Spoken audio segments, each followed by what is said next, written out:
Hey, what's going on, everybody? My name is Matt Jarbo. You're watching the Mundane Matt channel, and you know, I love TV. Who doesn't love TV, right? 2017, we all binge watched the fuck out of Netflix. We're all looking forward to good shit coming down the pipeline. Today, they showed off the first Defenders trailer. Looks pretty great.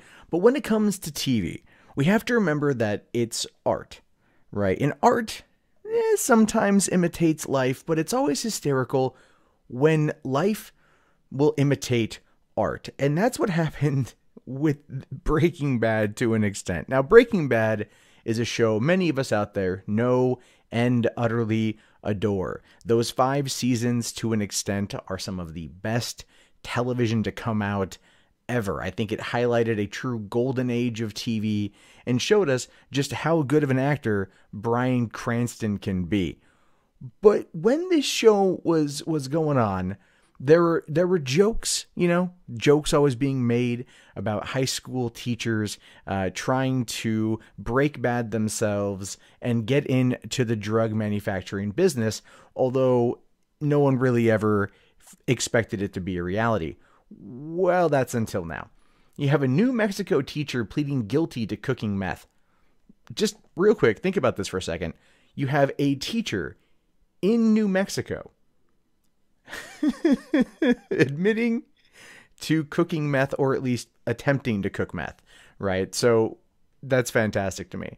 It says here, a former high school science teacher in Las Cruces, New Mexico, has pleaded guilty to manufacturing and possessing methamphetamine, according to the district attorney's office.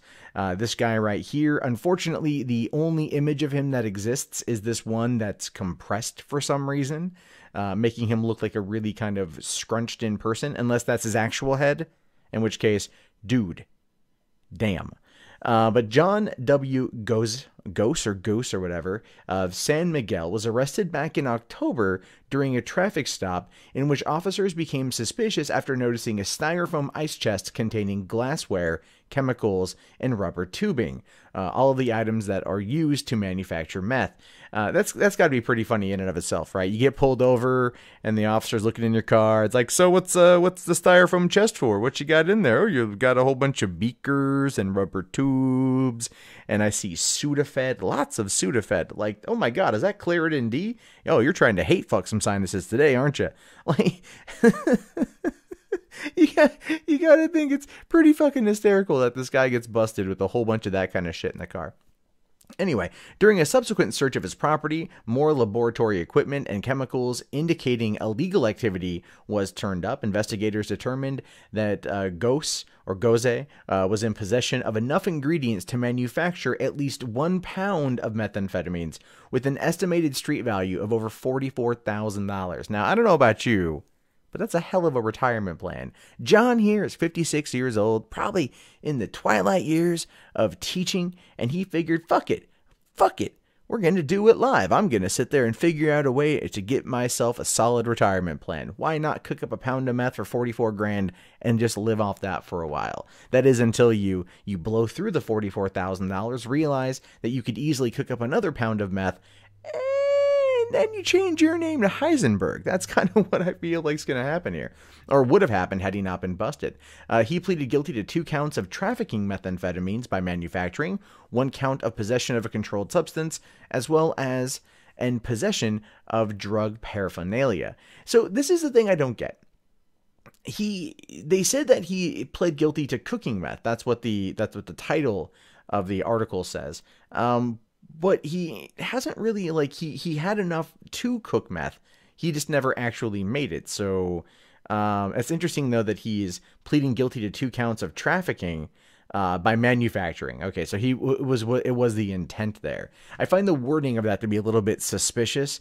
It feels like they're very much trying to tack it on, which, again, look, I'm not complaining against that. This dude clearly was going to cook meth, right? He clearly was going to cook meth and try to live out his days as Heisenberg 2.0. According to the district attorney's office, he taught science for over 8 years in El Paso, Texas until 2008, after which he moved to Las Cruces. And then he now teaches at the Real Middle School. Or, well, he did at the Camino Real School.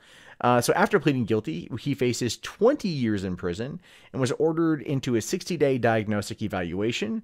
That's pretty crazy that he faces 20 years in prison for not actually committing a crime. That is one of my biggest complaints about our justice system. I'm not defending what he did. I'm just saying it's like, you know, if you like, okay, if I'm driving around with a knife in my car, could I get pulled over and then be arrested for attempted murder because I had a weapon on me, even though there wasn't anything else going on? Like I hadn't committed a crime with that. It's one of those things where it's like, yes, he was planning on doing this. We can figure that out based on everything going on, but he never actually committed the crime. He never actually manufactured the meth. So I do find that to be just a little bit odd. But District Attorney Mark D'Antonio did say that the defendant in this case chose to plead guilty to all the charges is a testament to the strength of the investigation. Well, yeah, very much so. It's kind of what it feels like to me. It feels very much like a testament to him getting railroaded. No, they probably told him that if he pled guilty, he would get a reduced sentence because it just takes away the trial time, saves the taxpayer money, and he'll probably, you know, get maybe 10 years in prison and like 10 years probation or some shit. So he won't die in prison, but he'll probably be there for at least the next decade or so. And a story like this is very reminiscent of the show Breaking Bad, which is why I thought it was pretty fucking hysterical that a New Mexico chemistry teacher was caught trying to manufacture meth. But he didn't. The thing is, again, going back, and I'm going to harp on this point, going back to the earlier bit, he didn't actually manufacture the meth, right? But what it was probably is that the police, the investigators were like, we got you, man. We got you. We got you on 2 counts of trying to traffic marijuana by manufacturing it. And you're going to go to jail for 20 years. And he probably just took the easy deal, right? If you want my honest opinion, he had a shitty fucking lawyer. He did probably had a shitty lawyer, and he probably couldn't afford a decent enough lawyer in order to help him get out of it. Clearly, he does not have Saul Goodman on his side here, which would not make things any better necessarily, but it would probably be more interesting. And this is a case where I feel that they were able to look at what they had. They overcharged him, right? Or they probably knew that if it went to court, they probably wouldn't be able to find him guilty on all counts. So they offered him probably a plea deal. He took the plea deal, and they're able to chalk this up as a big win. And I get why they want to do that. I do. I understand it. They want to do it so then people, you know, will think twice about making meth, that this type of situation is more of a deterrent than anything else. But at the same time, I kind of look at it as a little bit of a short-sighted attempt by our legal system to curb meth. It's, again, one of those situations where I do believe that, you know, getting rid of mandatory minimum sentences, you know, trying not to send people to jail as much for meth as drugs, like getting them into rehab programs, will probably do better for them in the long run than not. But then again, that's just the bleeding heart liberal in me.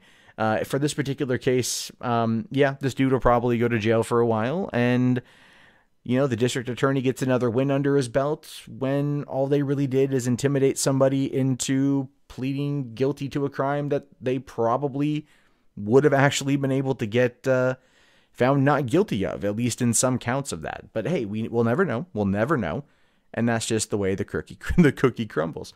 But anyway, what are your guys' thoughts on this? I definitely want to know what you guys have to think. Let me know in the comments below. Do you think that this guy was trying to channel his inner Bryan Cranston, trying to be a Walter White?